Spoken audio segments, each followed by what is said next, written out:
এটা অত্যন্ত দুঃখজনক। কোনো দেশের কোনো একটা বিশেষ গোষ্ঠীর সাথে কারোর সম্পর্ক হয় না, ফরেন পলিসি হয় ওই দেশের ভারতের জনগণের সাথে বাংলাদেশের জনগণের সম্পর্ক হবে, জনগণের স্বার্থ সংশ্লিষ্ট বিষয় নিয়ে জনগণের ওই দেশের সরকারের সম্পর্ক হবে। এবং এটা যখন শুধুমাত্র আওয়ামী লীগের সাথে সম্পর্ক হয় তখন এটা একটা বিশেষ সাহিত্য হয়। আর ইন্ডিয়ান টিভি চ্যানেলগুলো এক পেশে প্রপাগন্ডা, মিথ্যা প্ররোচনামূলক সংবাদ প্রচার করতেছে।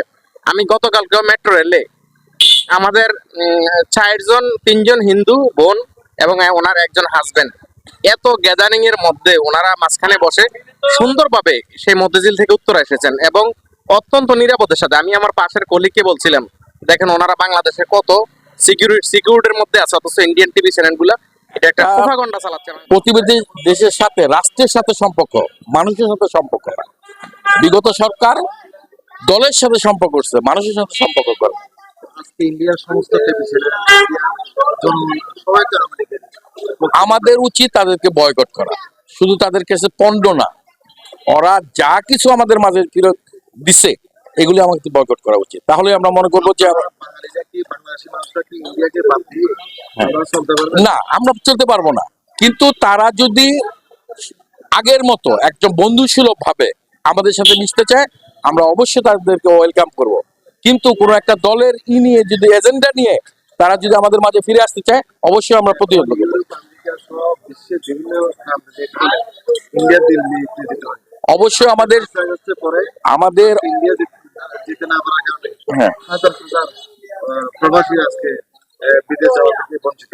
আমরা আমাদের মাননীয় উপদেষ্টা ডক্টর ইউনূস সাহেবকে বলবো যাতে ইউরোপের যতগুলি এজেন্সি ইন্ডিয়াতে আছে, আমরা তাদের কাছে আহ্বান জানাবো অতি সত্বর সেগুলোকে বাংলাদেশে হস্তান্তর করা এবং বাংলাদেশের জনগণ, স্টুডেন্ট যারা আছে তারা যেন খুব ইজিলি ভাবে আমাদের থেকে, ঠিক আছে, তাদের ভিসা প্রসেসিং এর মাধ্যমে বাইরে যেতে পারে।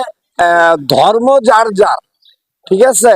এই ইন্ডিয়াটা হইলো একটা হিন্দু ধর্মে মানে বেশি, এই কারণেই আওয়ামী লীগ এই হিন্দু ধর্মটারে বেশি সাপোর্ট দিছে। আর এর জন্যই ইন্ডিয়া আওয়ামী লীগের পক্ষ টানে। আর আসলে আওয়ামী লীগের পক্ষ টানে ইন্ডিয়াতেও আওয়ামী লীগের সাপোর্টার আছে, মূলত তারাই এটার পক্ষ টানে। অরিজিনাল যারা ইন্ডিয়ান বা অরিজিনাল যারা মনে করেন ইন্ডিয়ার যারা মানে ভালো মানুষ, তারা আওয়ামী লীগের সাপোর্ট টানে না। ইন্ডিয়া সমস্ত মিডিয়া প্লাস অধিকাংশ মিডিয়া যারা কথা বলতেছে, অধিকাংশ মানুষ আজকে আসলে আজকে আওয়ামী লীগ মনে করেন যে বাংলাদেশ থেকে বিতাড়িত হওয়ার কারণে এই ইন্ডিয়ার যে মিডিয়া গুলো আছে তারা আওয়ামী লীগকে নিয়ে বেশি কথা বলতেছে, এই কারণেই তারা ভাইরাল হওয়ার জন্য, ভিউ পাওয়ার জন্য, ঠিক আছে। আসলে অরিজিনালি তারা কিছুই জানে না। আমাদের পররাষ্ট্রনীতি সবার সাথে বন্ধুত্ব, কারোর সাথে শত্রুতা নয়। আমার বাংলাদেশ পার্শ্ববর্তী যত রাষ্ট্র আছে তাদেরকে আমরা বন্ধু ভাবি। কিন্তু এই ভারত 1947 সালের পর থেকে এই বাংলাদেশ নিয়ে, এই পূর্ব পাকিস্তান নিয়ে তারা ষড়যন্ত্রে লিপ্ত হয়েছে। 1947 সালের পর থেকে, সেই 47 সালের পর থেকে তাদের যে আপনার ফ্যাসিবাদী মনোভাব, এক রাষ্ট্রনীতির মনোভাব, এক ব্যক্তি কেন্দ্রিক মনোভাব 1947 সালের পর থেকে তাদের মানে বহিঃপ্রকাশ তারা শুরু করছে। এই 1947 সালের পরে 1971 সালে শেখ মুজিবের মাধ্যমে তাদের যে পরিকল্পনা, বাংলাদেশ নামক রাষ্ট্রকে তাদের প্রভু রাষ্ট্র কিংবা তাদের অঙ্গরাজ্য করার জন্য যে পরিকল্পনা ভারত মহাত্মা গান্ধী করছিল, এই মহাত্মা গান্ধী মৃত্যুর পরে ইন্দিরা গান্ধীর মাধ্যমে এটা সফল হয়েছে। এছাড়া 1971 সালে এক প্রকার মুক্তিযুদ্ধ, মানে ভণ্ডামি একটা মুক্তিযুদ্ধ, একে বলবো আমি ভণ্ডামি মুক্তিযুদ্ধ। এই ভণ্ডামি মুক্তিযুদ্ধ বাঙালি জাতি কোনো কিছু পায়নি। এই 1971 সালে স্বাধীনতার নামে আমাদেরকে তারা আওয়ামী লীগ স্বাধীনতার পক্ষ শক্তি বলে, আর বন্ধু প্রতিবেশী একটা রাষ্ট্রের সাথে একটা রাষ্ট্রের বন্ধুত্ব হয়, বা বাংলাদেশের সাথে আরেকটা রাষ্ট্রের বন্ধুত্ব হয়, দেশের জনগণের সাথে জনগণের বন্ধুত্ব হয়, রাষ্ট্রের সাথে রাষ্ট্রের বন্ধুত্ব হয়। কিন্তু বাংলাদেশের সাথে ইন্ডিয়ার বন্ধুত্বটা সেরকম হয় নাই স্বাধীনতার পর থেকে আজ দিন পর্যন্ত।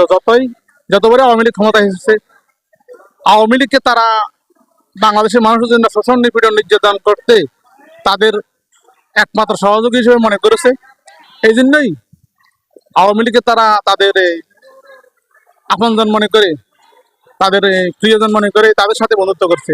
ইন্ডিয়ার সাথে বাংলাদেশের বন্ধুত্ব নয়, বাংলাদেশের বন্ধুত্ব বরঞ্চ আওয়ামী লীগের সাথে। সেটাই আওয়ামী লীগে তারা একমাত্র তাদের দোষর মনে করে, তাদেরকে দিয়ে দেশের মানুষকে নির্যাতন নিপীড়ন বা বাংলাদেশের মানুষকে তাদের পক্ষে রাখা যায়।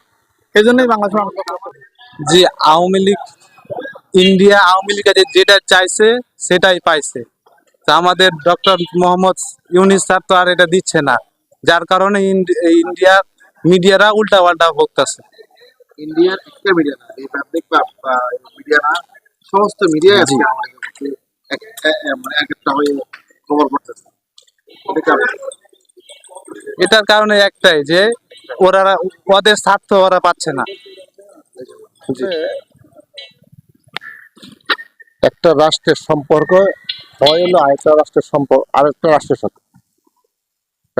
একটা রাষ্ট্রের সম্পর্ক হয় একটা দলের সাথে না, একটা সব জনগণের সাথে।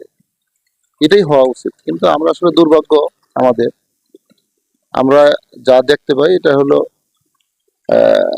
যেই রাষ্ট্রই মানে সম্পর্কের একটা দলের সাথে কিংবা একটা গোষ্ঠীর সাথে, এটা কিন্তু ঠিক না। আমরা চাই আমরা বাংলাদেশ, আমরা যখন কোনো রাষ্ট্রের কোনো ব্যাপারে মানে আলোচনা করব, সমালোচনা করব, তখন করব হইলো মানে সব জনগোষ্ঠী নিয়ে মিলে, কোনো একটা জনগোষ্ঠী নিয়ে কিংবা একটা দলের পক্ষ হয়ে কোনো কাজ করা ঠিক না। যখনই এরকম হয় তখনই বিভিন্ন ধরনের সমস্যা হয়।